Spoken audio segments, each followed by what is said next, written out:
안녕하세요. 크리스천의 톡톡한 책 읽기. 오늘 책은요, 좋은 기독교, 나쁜 기독교인이라는 책입니다. 부제가 어떻게 되어 있냐면요, 기독교가 그렇게 좋다면 기독교인들은 왜 그토록 나쁜가라는 질문이 달려 있습니다. 마치 기독교인이 아주 나쁜 사람일 것이라고 기정사실화하는 그런 의미가 담겨 있는 질문이겠죠.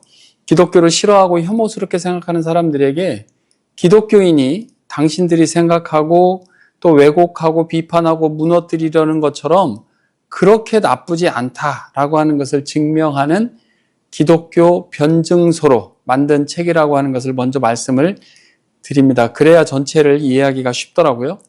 예수님을 알고 믿고 의지하며 구원을 확신하고 영적으로 성장하면서 신자들은 예수님을 믿기 이전보다는 정말 놀랍게도 더 나은 행보를 보이는 것이 사실입니다. 하지만 기독교를 싫어하는 사람들이 지적하는 것처럼 예수님의 이름표를 달고 있는 기독교인들이 저지르는 그 사악한 행위를 어떻게 이해해야 할까? 이런 부분들을 좀 우리에게 설명해 주고 있어요.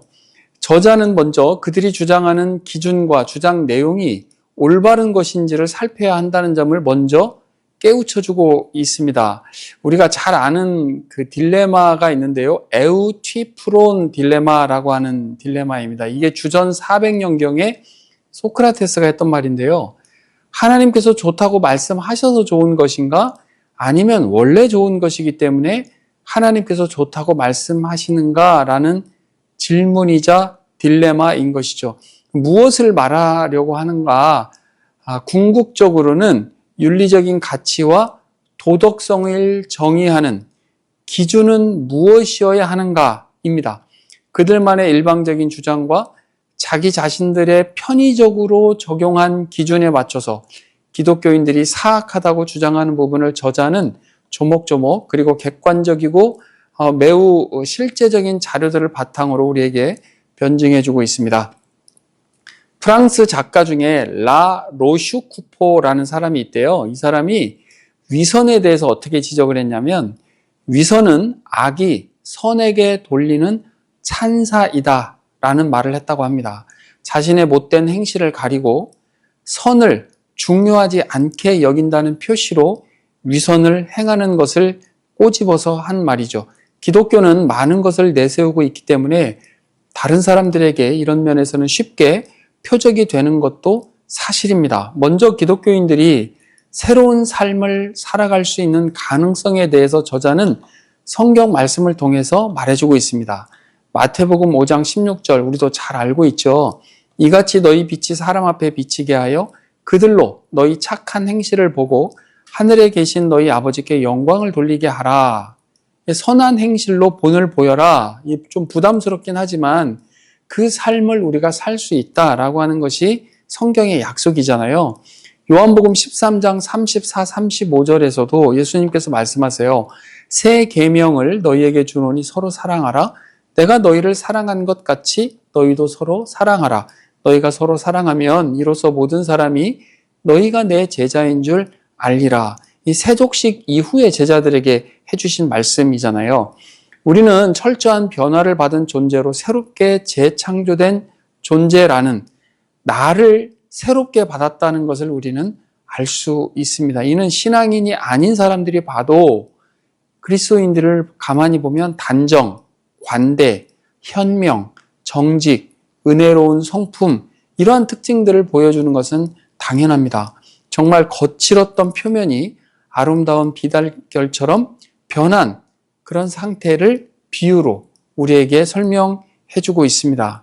물론 일반적인 사람들에게도 변화는 일어날 수 있습니다. 우리가 주변에서도 볼 수 있죠. 말콤 X로 알려진 사람은 감옥에서 네이션스 오브 이슬람을 받아들여서 아주 급진적으로 변합니다. 그리고 많은 활동을 펼쳤죠. 의대생이었던 에르네스토 게바라라는 사람은 오토바이로 남미의 여러 곳을 다니면서 빈곤과 질병의 실상을 보고 급진주의자가 됩니다. 그래서 그런 사람들에게 마르크스주의 혁명가에게 붙여주는 체라는 말을 붙여서 그 사람이 체 게바라가 된 거죠. 이런 변화도 일반 사회에 큰 영향을 미치는데 하물며 신자에게 다가온 변화는 뭔가 근본적인 것에서부터 다르다는 것입니다. 우리는 스스로 변한 것도 아니고 하나님의 주권으로 변화를 입은 사람들이잖아요. 그래서 성령께서 우리의 변화를 주도하시고 함께 하시는 과정에서 우리가 따르는 윤리적인 척도는 높아야 마땅할 것입니다. 요한복음 10장 10절에서 내가 온 것은 양으로 생명을 얻게 하고 더 풍성히 얻게 하려 하는 것이라. 이는 인간의 의지로 우리 삶이 근본적으로 변화된 것이 아닌 것을 알려주시는 말씀입니다. 우리 안에 성령님께서 함께 하시면서 타인을 괴롭히고 자멸해가는 인간들의 부패한 그리고 죄된 성향을 우리는 거스를 수 있는 능력을 부여받은 존재가 된 것이죠. 착한 행실은 신앙의 결실이며 참되고 살아있는 신앙에서는 반드시 나타나게 되어 있다는 것이 성경의 가르침입니다. 성령님의 구원 역사에서 고결한 도덕적인 삶이 열매로 맺혀지는 것은 너무나 당연하다라고 하는 것이 도르트 신조에서 거듭나게 하시는 성령님의 역사에 대해서 기술하고 있는 부분이기도 합니다. 그런 변화를 받은 사람 중에 성경에서는 정말 많이 있지만 삭개오라든지 사도 바울 같은 분들을 우리는 볼 수 있을 거예요. 그 외에도 이 책에서는 정말 많은 사람들을 소개하는데 그 중에 개략적으로 몇 분만 소개하면 위대한 교부 중에 어거스틴 있잖아요. 고백록을 쓰신 분. 이분 혼외의 관계로 자녀를 낳았고 죄를 범하는 짜릿함을 느끼기 위해서 죄를 일부러 범했던 그런 사람입니다.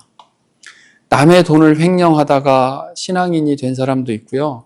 싸움만 일삼던 사람, 음란한 여인이었던 사람, 또 살인자이기도 하고 깡패 두목이었던 사람, 복수심에 불타서 사람을 죽이기도 했던 사람, 또 형제를 죽이고 여러 여성과 결혼했던 사람, 돈 많은 남자의 정부로 살았던 여인, 도박꾼, 수도 없이 많습니다. 우리 노예선의 선장이던 존 뉴턴, 그는 어메이징 그레이스를 만든 사람이잖아요. 그는 나중에 사제가 되었고 노예 제도 폐지를 위해서 평생을 힘썼던 사람으로 변하게 됩니다. 뉴욕 최고의 깽단 두목이었던 니키 크루즈라는 사람이 있었다고 해요. 이 사람이 회심하면서 존귀하신 하나님, 저는 뉴욕에서 가장 더러운 죄인입니다.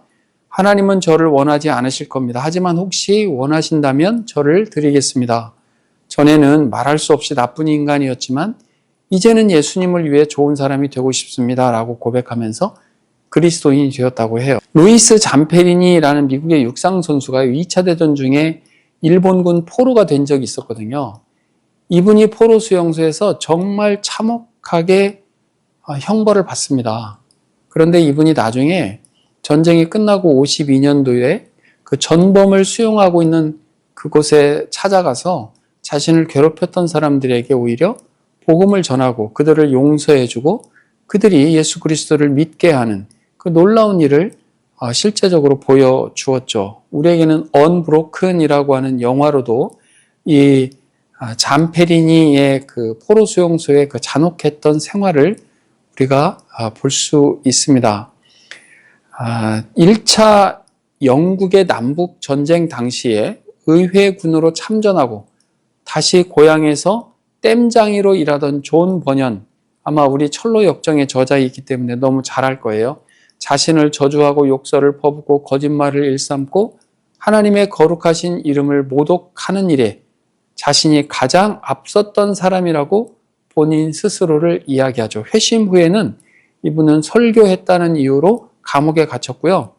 또 설교하지 않으면 풀어주겠다고 하는데도 그는 설교를 해야 되기 때문에 감옥에 자청해서 더 오래 투옥되었던 사람입니다. 그분이 쓴 철로 역정은 정말 당시에 성경 다음으로 많이 읽혔던 책으로도 유명합니다. 이 모든 사람들은 다 평범한 일상을 살았던 사람들이었죠. 반대의 경우도 있습니다. 거짓 그리스도인들의 사악한 행위가 기독교를 부정적으로 인식하게 했던 것이죠. 어떤 신학교의 격언에 막이 내리기 전에 꺼져버리는 믿음은 처음부터 거짓된 것이었다라는 표현이 있다고 해요. 예수님께서 제시하신 길에서 계속 벗어나는 사람들을 보면 그의 거듭남, 그의 구원받음에 의문을 제기하지 않을 수 없습니다. 겉으로는 그리스도인이라고 하면서 양의 탈을 쓴 사악한 늑대처럼 행동하고 기독교는 일반 사람들에게 엄청나게 큰 악영향을 끼치는 사례는 수없이 많이 있습니다. 미국의 남부에서 시행되던 짐 크로우법이 있는데요. 흑인을 분리하는 것, 그것을 인정하는 법입니다. 흑인들은 여행 중에 숙박업소에 들어갈 수도 없었고 일반적인 모든 생활에서 차별을 겪어야 되는 기가 막힌 생활을 했었던 것이죠. 그 제도를 만들었던 사람들이 대부분 기독교인이었다라고 기독교를 비판하는 사람들은 집어서 이야기하고 있습니다. 목사의 옷장에 친척에게 선물을 받은 비싼 옷이 걸려 있다는 이유로 강제로 쫓겨나기도 한 목사도 있었고요. 이사야서에서 동정녀로 번역하지 않고 젊은 여인으로 번역한 RSV 성경이 책장에 있다는 이유로 그의 신학을 의심해서 하루아침에 그와 그의 가족들을 길거리로 쫓아낸 그런 교회도 있었습니다. 지나온 역사에 기독교 빌런, 그들의 악행들은요, 수도 없이 많이 볼 수 있습니다. 지금도 마찬가지죠. 성범죄를 일으키는 유명한 목사들, 그러한 기사들 끊이지도 않고요. 교회의 재산을 횡령하거나 도용하는 경우는 또 얼마나 많은지 모르겠습니다. 검색창에 해로운 기독교를 한번 쳐보라고 저자는 이야기합니다. 거기에 나오는 각종 자료들을 보면 수도 없이 많은 기독교인들이 비열한 행동을 하는지 드러내주고 있다고 이야기를 합니다. 사실 가슴 아픈 현실이죠. 성경은 어떻게 말할까요? 성경은 신자들에게 하나님께서 주시는 놀라운 면모와 열매에 대한 약속을 말씀합니다. 새로운 믿음이 삶의 근본적인 변화를 가져오지요. 회심 직후에 한동안 중독에서 벗어나기도 하고 복음을 진지하고 열정적으로 전하기도 합니다. 은혜로운 모습으로 주변인들과 가족들을 대하기 때문에 가족들은 놀라기도 하고 반갑게 또 위안을 얻기도 하죠. 그러나 이런저런 고난과 역경이 오고 시간이 지나면서 옛사람의 본성으로 습관처럼 젖어있던 세속적인 사고가 다시 침입해 올 때도 있습니다. 처음 주님을 만났을 때의 기쁨, 설렘, 새로운 감사들이 메말라가는 것을 느끼기도 하고요. 옛 습관에 젖어서 사탄의 유혹이 고개를 들기도 합니다. 무엇을 말할까요? 영적인 투쟁, 일시적인 좌절, 이러한 것들은요, 지속된다는 것입니다. 로마서 7장 18, 19절에 보면 원함은 내게 있으나 선을 행하려는 것은 없노라. 내가 원하는 바 선을 행하지 아니하고 도리어 원하지 않은 바 악을 행하는도다. 이 신자에게도 내면적인 분투가 지속적으로 일어난다는 것을 말씀하는 부분입니다.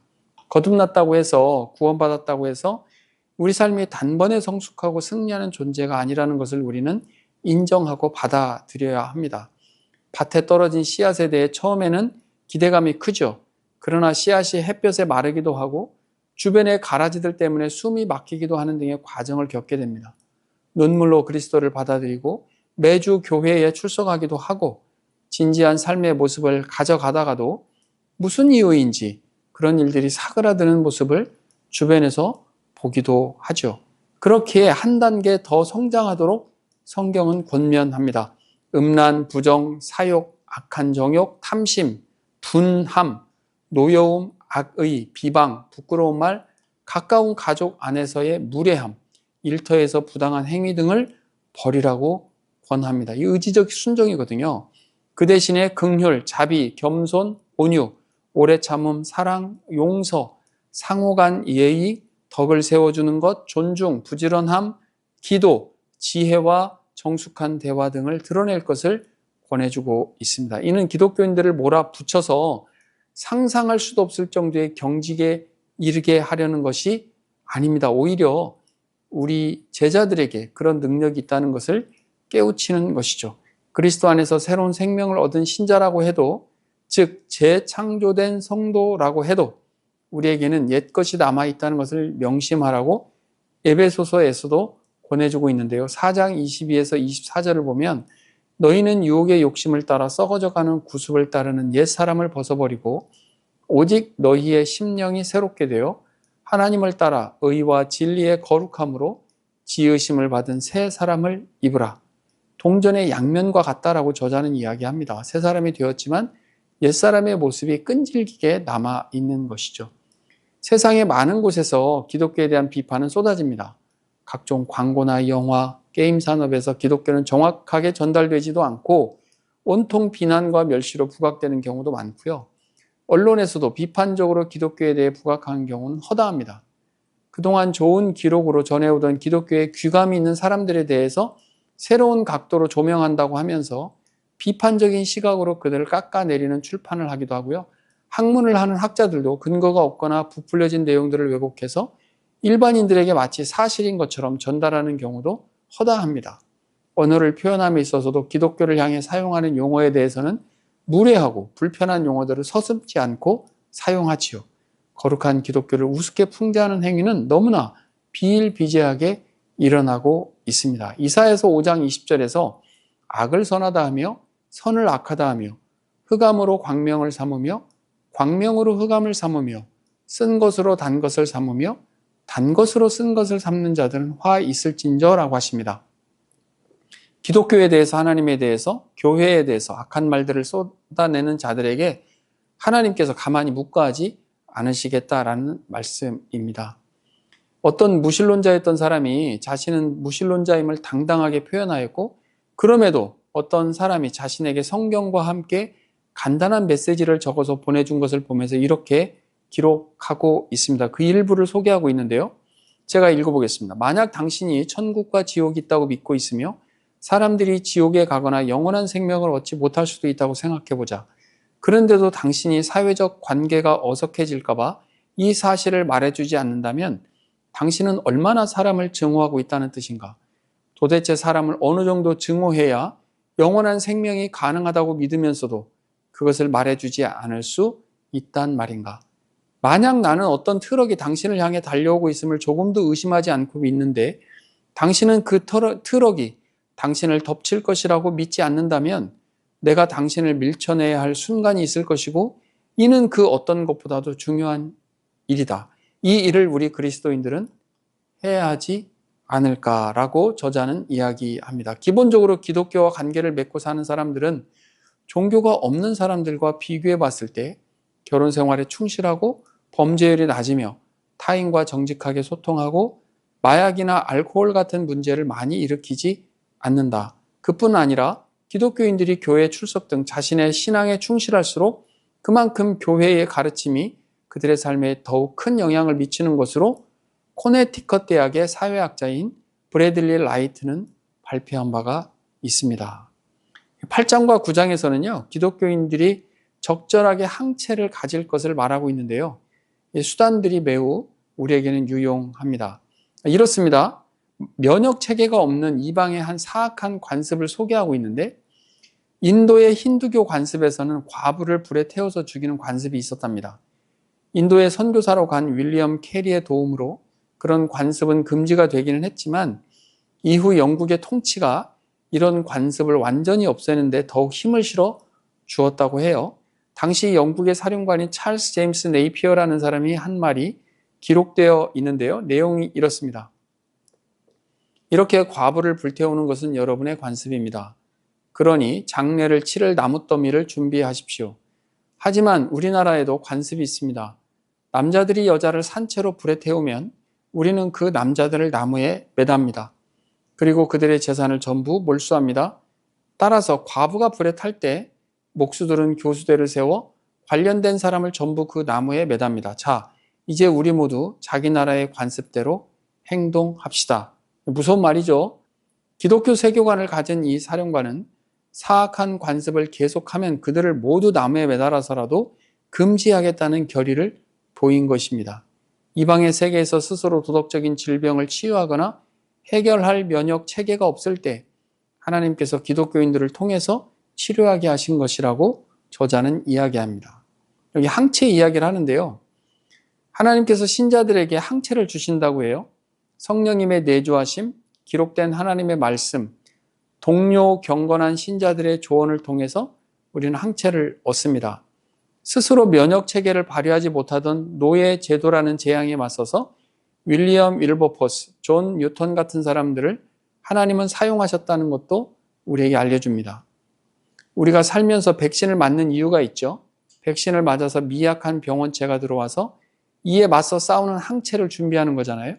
그렇듯이 우리에게 그동안 모르고 지었던 여러 잘못된 일들이 있었다 하더라도 이는 해롭고 어리석은 짓에 저항하는 기독교 신앙을 더욱더 분명하고 강력하게 드러내는 백신과 같은 역할을 한 것으로 받아들일 수 있는 성숙한 시각이 있으면 좋겠다라고 저자는 이야기합니다. 이런 정화 작업은 기도실에서 상당 부분 이루어집니다. 자신을 돌아보는 것은 매우 필요한 일이니까요. C.S. 루이스는 순전한 기독교에서 자신에 대한 성찰에 대해 이렇게 표현한 적이 있는데요. 어떤 사람의 행위는 미워하면서 그 사람은 미워하지 않을 수 있을까요? 평생 동안 그렇게 대해온 한 사람이 있다는 것을 저는 깨달았는데요. 그것은 바로 저 자신이었습니다. 비겁함, 자만심, 탐욕은 그렇게 싫어하면서도 계속 자신에게 관대하고 자신만을 사랑했으니까요. 저 자신을 사랑했기에 그 정도밖에 되지 않는 저 자신을 너무 안타깝게 생각했습니다. 자신에 대한 성찰은 기도 시간을 통해서 더 진솔하게 이루어질 수 있다라고 이야기합니다. 성경 암송도 경건을 이루는 중요한 방편이죠. 우리를 영적, 도덕적 궤도에서 벗어나지 않게 도와주며 문화의 어리석음을 좇지 않을 수 있으며 성숙하지 않은 생각과 감각의 그 유혹을 멀리할 수 있도록 도와줍니다. 성도 간의 서로를 돌아보면서 경건의 모습을 하는 것도, 모임을 하는 것도 신자들에게는 큰 유익함을 주는데요. 주일 예배를 포함해서 공적인 예배는 또한 우리의 경건의 필수적인 장치이기도 합니다. 우리는 예배를 통해서 특별히 친절한 행동과 감사의 순간들을 쌓아 나갈 수가 있죠. 경건하게 작성되어 있는 기도문을 읽고 기도하며 찬송을 올려드리는 것도 우리의 경건성을 굳건하게 할 수 있다라고 저자는 안내해주고 있습니다. 이 책의 결론에서 사악한 사람들이 주장하는 것처럼 기독교인들은 나쁘지 않다는 저자의 주장은 분명합니다. 십자가에서 죽으신 예수님의 행위가 완전하시기에 우리가 죄를 회개하고 믿음으로 주님께 돌아간다면 악행은 도말되고 은혜의 순간을 우리는 입게 될 것입니다. 이사야 61장 10절에서 내가 여호와로 말미암아 크게 기뻐하며 내 영혼이 나의 하나님으로 말미암아 즐거워하리니 이는 그가 구원의 옷을 내게 입히시며 공의의 겉옷을 내게 더하심이 신랑이 사모를 쓰며 신부가 자기 보석으로 단장함 같게 하셨습니다. 기독교 회의주의자들에게 기독교인들이 별 볼 일 없고 심지어 혐오감을 주기도 하겠죠. 신자는 주님으로 인해 거룩한 걸음을 더해가는 것이 우리의 도리일 것입니다. 이 땅에서 살아가는 우리의 모습이 다소 실망스러울 수도 있고요. 그렇다고 해서 우리는 영원히 사악한 굴레를 벗을 수 없을 것이라는 사탄의 거짓말에 굴복할 필요는 없을 것입니다. 예수님은 요한복음 15장 18, 19절에서 이렇게 말씀하셨습니다. 세상이 너희를 미워하면 너희보다 먼저 나를 미워하는 줄 알라.